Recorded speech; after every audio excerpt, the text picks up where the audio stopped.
বাংলার বিখ্যাত নাট্যকার ও থিয়েটার পরিচালক প্রয়াত বাদল সরকারের এবছর জন্ম শতবর্ষ। তিনি 1925 সালের 15 জুলাই জন্মগ্রহণ করেন।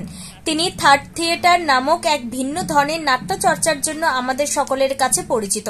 তার জন্ম শতবর্ষে মালদা শিল্পী সংসদ তার প্রতি শ্রদ্ধা জানিয়ে তার লেখা প্রতিবাদী নাটক মিছিল অবলম্বনে দমদম বিশ্বরূপম নাট্যদলের প্রযোজনায় এবং পরিচালনায় মালদা শহরে দুর্গা কিঙ্কর সদনে মঞ্চস্থ করল অন্ধকারের মিছিল নাটক। নাটক শুরুর প্রাক্কালে মালদা শিল্পী সংসদের সম্পাদক মলয় সাহা, সভাপতি ডক্টর ডি সরকার, মালদার নাট্যকার অনুরাধা পণ্ডা, নাট্যকার ও নাট্য পরিচালক সুব্রত রায়, সৌমেন ভৌমিক ও অন্যান্যরা মিলে প্রথমে প্রয়াত নাট্য ব্যক্তিত্ব বাদল সরকারের প্রতিকৃতিতে শ্রদ্ধাঞ্জলি নিবেদন করেন। এরপর অন্ধকারের মিছিল নাটকটি মঞ্চস্থ হয়।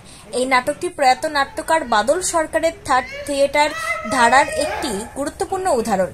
এই নাটকে সমাজের বিভিন্ন স্তরের মানুষ, যাদের মধ্যে একটি মেয়েও রয়েছে, একটি মিছিলে অংশ নেয়।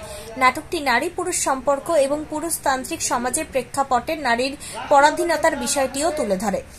মালদা শিল্পী সংসদের পক্ষ থেকে প্রবাদ প্রতিম নাট্য ব্যক্তিত্ব বাদল সরকার,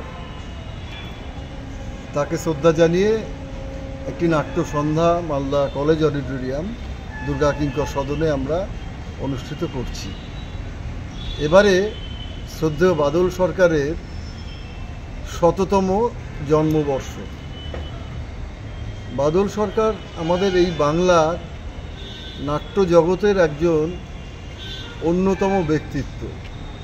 নাট্য রচনা করা, পরিচালনা করা, নতুন নাটকের ধারা তৈরি করা, সবটা মিলেই তিনি নাটককে আমাদের সর্বজনীন করে তুলেছেন।